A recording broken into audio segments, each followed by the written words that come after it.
I'm not out to compete with anyone. I'm here to complete by encouraging and inspiring souls. Now, this author was talking about his art, which is writing. But his words can easily be applied to any constructive activity. They are words that we can use to describe the work of one young man you'll get to meet later in this program. Hello there. Welcome to another edition of Jamaica Magazine. I'm pleased you could join us. I'm Adrian Atkins, and more after this break.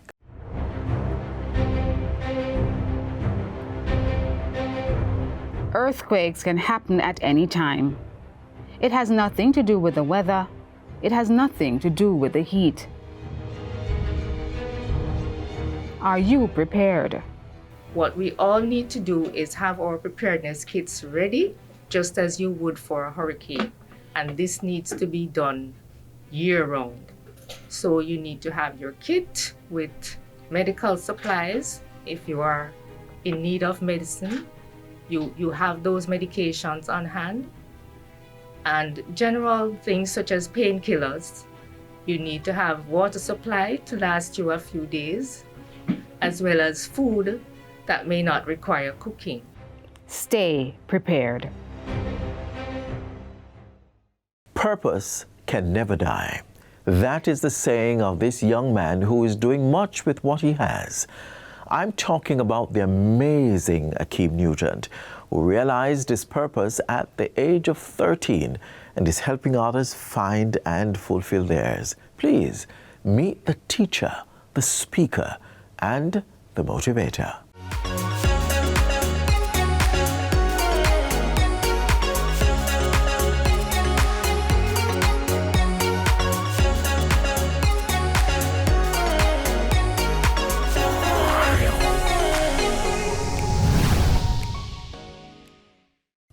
Welcome to Get the Facts, the program that provides you with information on government's policies and initiatives. I'm Theodore Henry. Now, I searched long and hard to find a quote that best describes my guest, who is an extraordinary person. I couldn't quite find one, but I'll reference these words from American sports coach Jimmy Johnson, which says, and I quote, "The difference between ordinary and extraordinary is that little extra." And for sure, my guest, 13-year-old Akeem Newent, has been doing more than a little extra. Today, he will share with us some of the projects he's working on and how far he would like to take them. Welcome to the program, Akeem. Welcome myself. Thank you for joining me on this program. Oh, I'm joining you on this program. I like it. All right. So since I'm joining you on this program, tell me about Akeem. Who am I sitting with? Okay, you're speaking with Akeem Newent, 13-year-old of Excelsior High School, head teacher and principal of the Newent's Academy.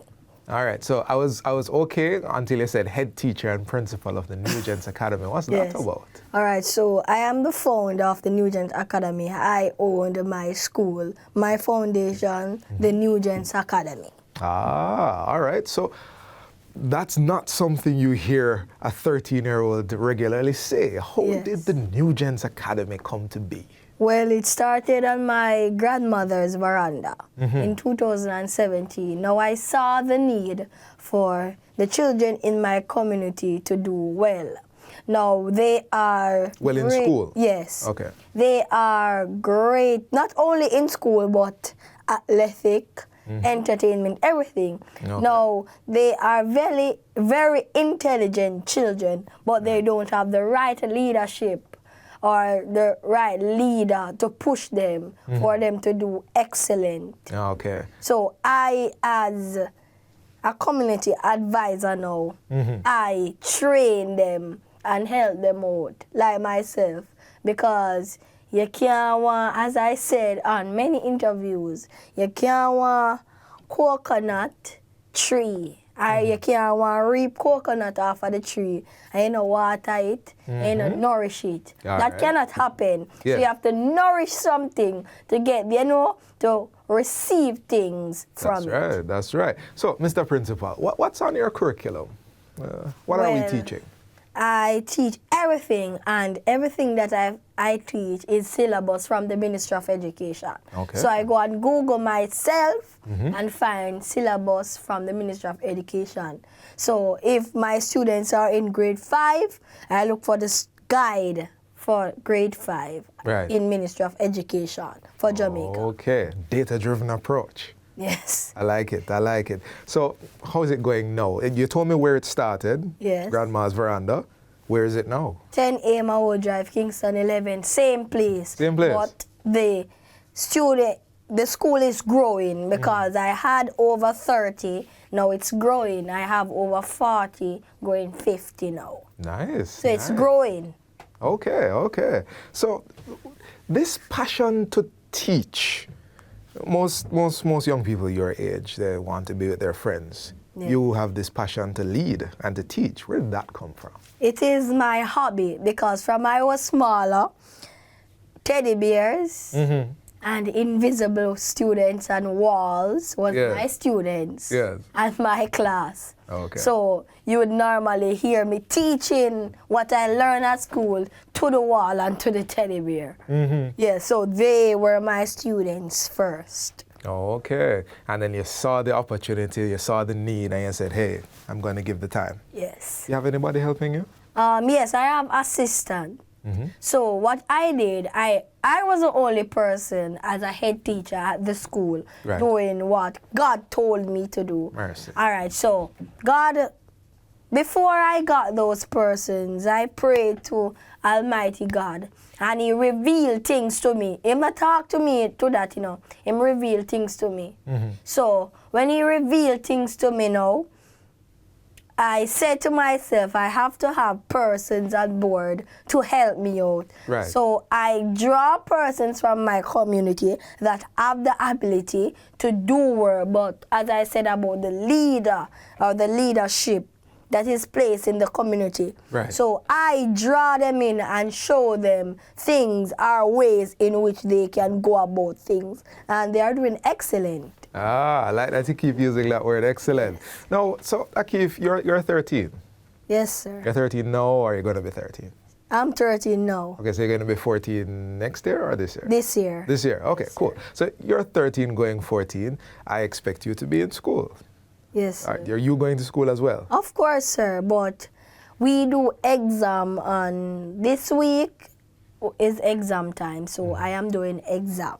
I go to school same way because I don't want persons to say, oh, he might teach people pitney and not go to school. That is how black people stay overall. They always want to Well, people in general, don't you think? Not only black people, but people in general love to say things. But what I want to ask you though, Akeem, what I want to ask you is, Yes. how do you find the time to balance those two things? You doing school yourself, but also leading this academy.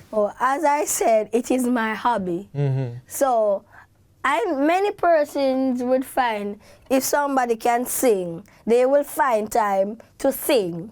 If persons can play football, they will find time to go to matches. So I find the time to do my hobby, and my hobby is giving person, motivating and teaching. Yes. I am a motivator. Man, I love that. I love that. You find the time for the things you find valuable. Yes. Yeah?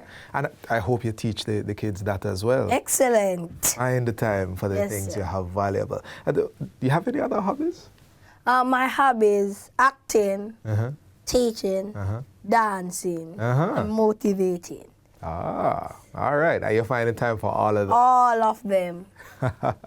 All right. I like that. You said you're going to Excelsior. I remember that now.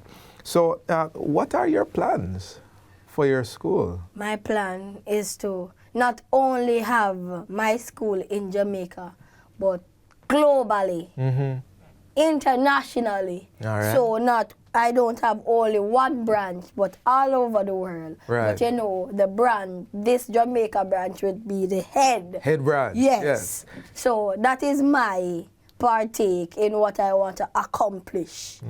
I noticed you stressed the head branch being in Jamaica. Yes. Sounds like you love Jamaica. Yes, sir. Now leave Jamaica behind. Never. Yeah? All right, Akeem, we're going to have to go to a break now, but since this is your show, please. Yes. Let's take a break. You will know about Akeem Newent. We're soon forward. Don't go nowhere.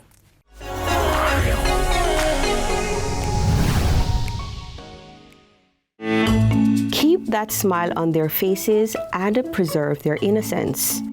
Cherish the moments you have with them and create the best memories.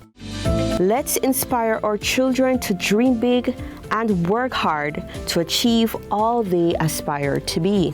Take the time to listen to our children and really hear their side of the story. Our children deserve love and the right to access their basic needs. Do your part and protect our children.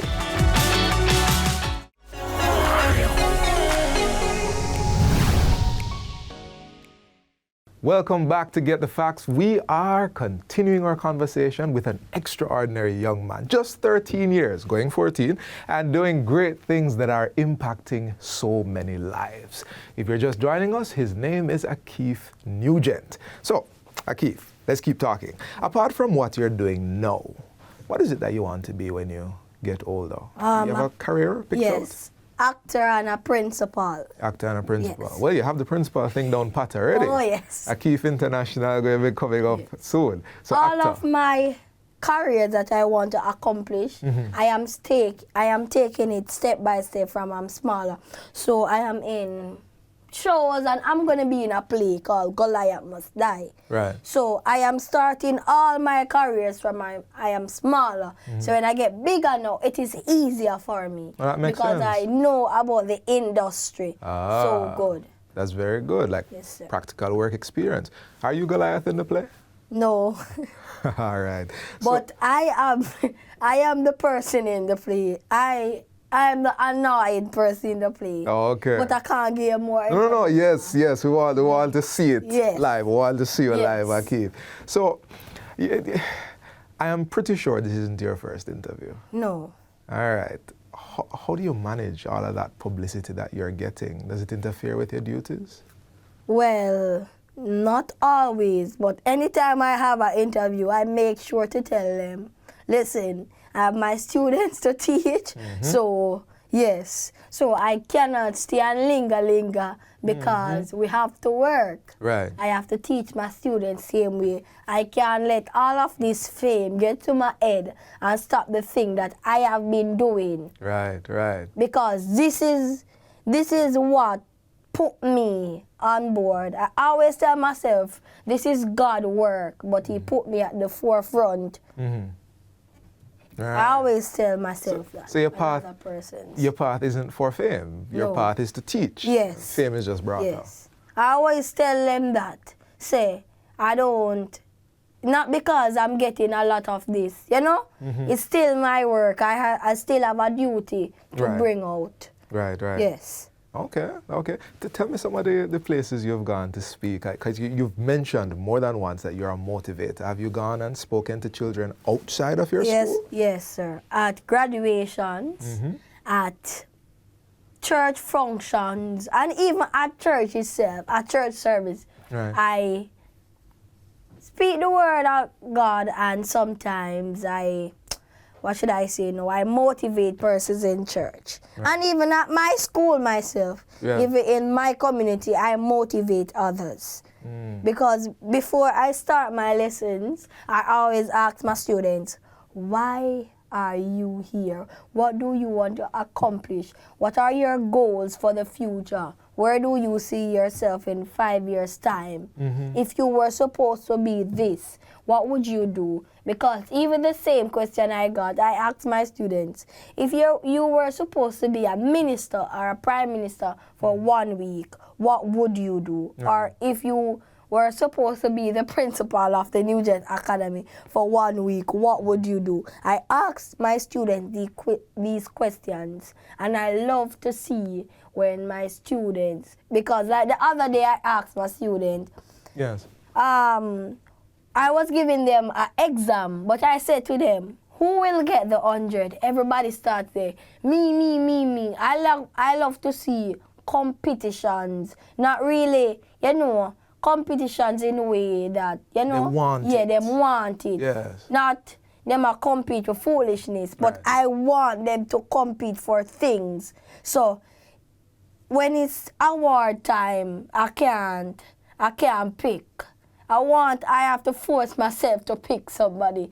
I don't want easily person get There are a award. lot I of want options. them to fight for the award. Right, That is right. what I want. You know, I'm very curious about those questions that you're asking. Where do you see yourself at? Have you found that their time with you at the Newent Academy? Yes, sir. Have you found that they are more motivated? Their answers have changed? Yes, sir. Yeah. Because the first time I remember this student, her name is Don't tell me her name. Yeah. Just tell me what she said. No, not her name. I give her a name. She's my drama queen. Okay. Yes. So yeah, my drama queen. I never gonna tell her the name, but she's my drama queen. Yeah, man. Tell me about it. She said to me, "Sir, I want to be a police."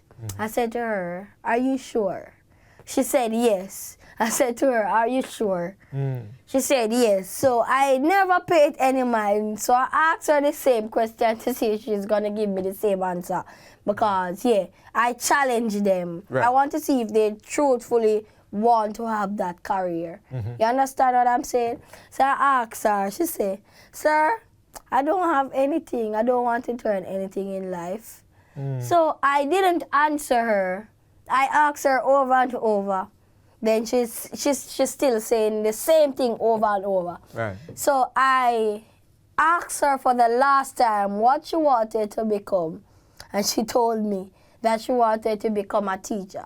So I'm saying this is what I should push out of you. Because she never wanted him what she wanted, you know. Because all in her ears, teacher don't get paid, teacher don't get paid. So she want the career, but there are persons in her ears saying that, no, don't do it. And that's where her heart is. Yes, and her mother, don't do it. I said, listen, I didn't adjust her by herself. I adjust all of my students. I said to them, don't let anybody push you away or pull you away from your career or what you want to become in life. Maybe the next 5 years, teacher the highest profession that is getting paid. Don't let anybody push you from your career because God put you there. They didn't put you there, so them can't remove you from what God put you or It's what not all you about- want to be. And it's not all about the pay either, Yes. is it? Because I know most time teachers, when them don't get paid, I know most time them feel a look good. Say, you know what me, the teacher look boy there 5 years ago, Yes. and look at that now. Yes.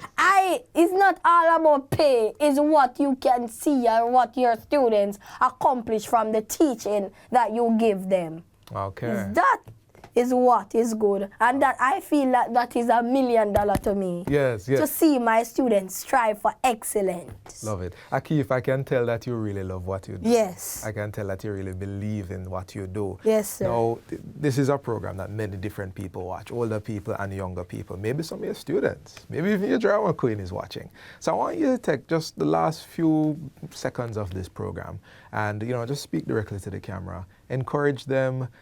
Give us a bit of that Newent Academy motivation. First, I just want to leave with you 4 words, and that is purpose can never die. Purpose can never die. So that is what you should do now when you hear purpose can never die. If you have something in you and you want to accomplish it, but there's a voice in your head saying, don't do it, don't do it. Think about what it can do to you. Think about the good things that can happen out of that little purpose and let it manifest in you. Just bring it up, manifest and spread it all over your body and all over your mind. Purpose can never die. Purpose can never die. Motivation, encouragement from principal, motivator, speaker, the list could go on and on. Let me just say the extraordinary Akeem Newent. We want to thank you for watching, and until next time, I'm Theodore Henry. Take good care.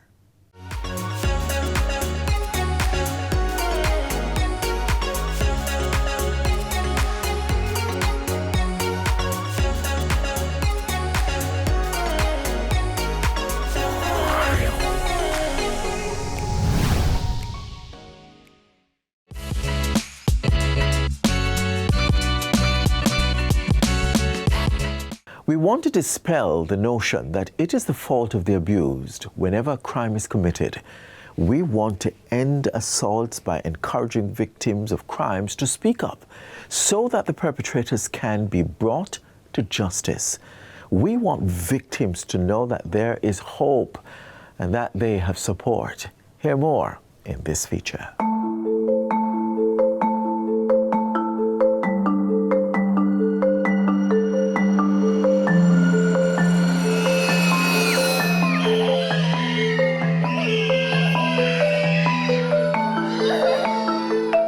The Victim Services Division provides support for all victims of crime.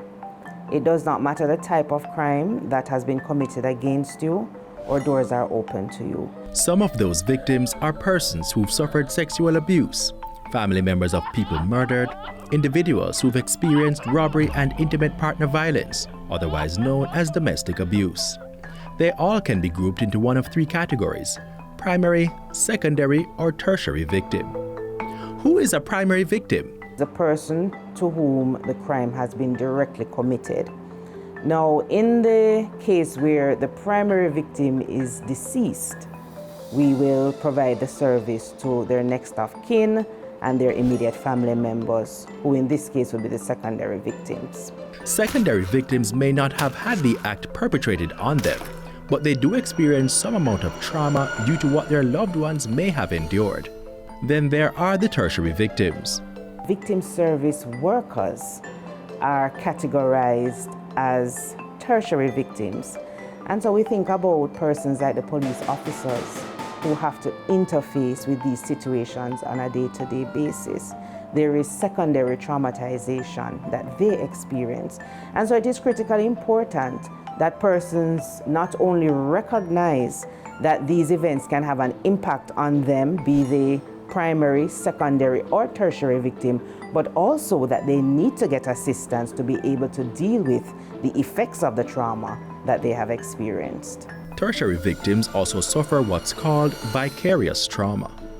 This results in some form of distress caused from the horrific experiences of others.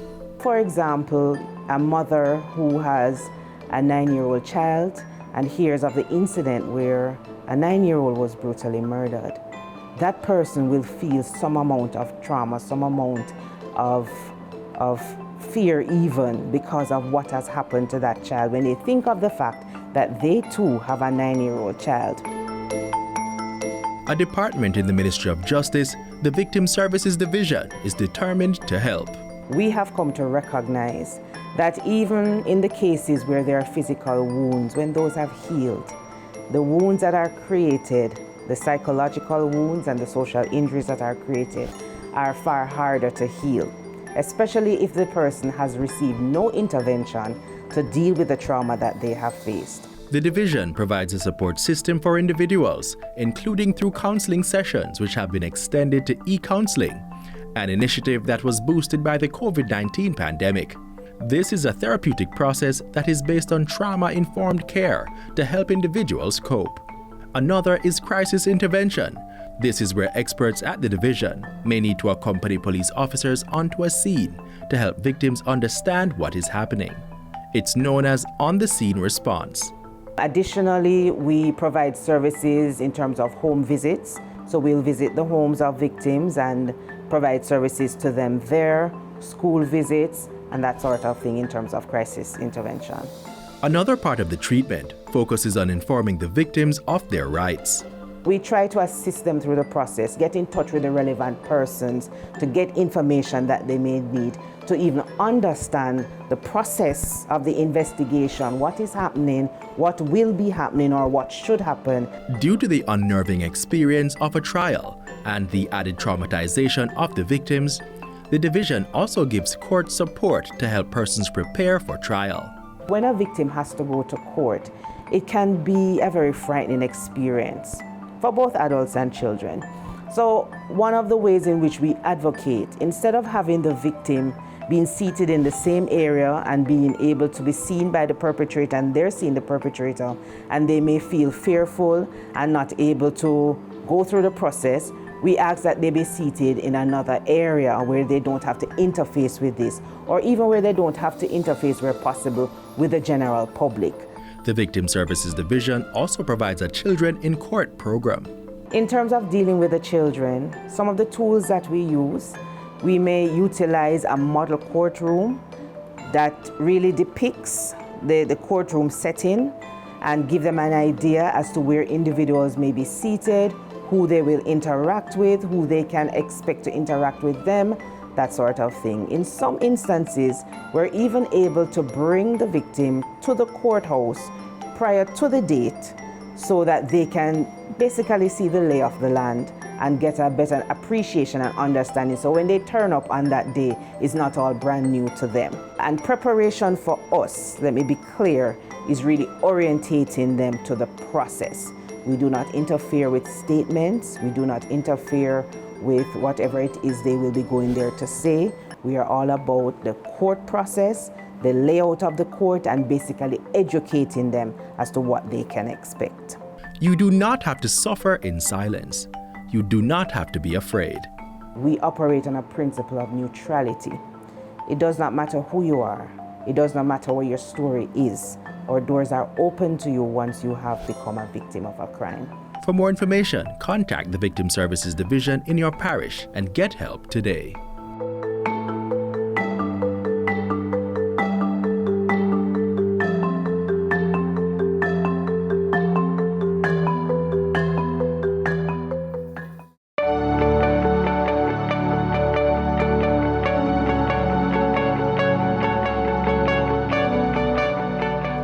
Persons who may be the subject of police investigations, we urge you, if you are named as a person of interest, come forward and talk to us. If you are identified as wanted in connection with a crime, come forward with your attorney or justice of the peace. Tell your side of the story and have your day in court. If accosted by the police, do not engage us with any form of force. Do not shoot at the police. It is not our desire to use deadly force if we do not have to. However, we will use deadly force if an officer's life or a member of the public is threatened. You make that decision. And we continue to encourage everyone, and ideally people who are watching this or on the platform, if you see something, say something. Help us to keep your communities safe by reporting gangsters and gunmen. Call our police emergency at 119, the NIB tip line at 811, or Crime Stop at 311.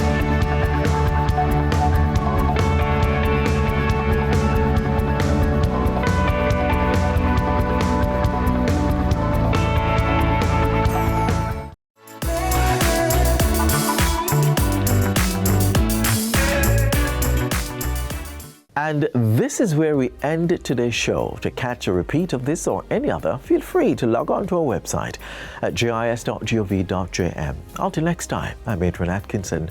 Do take care.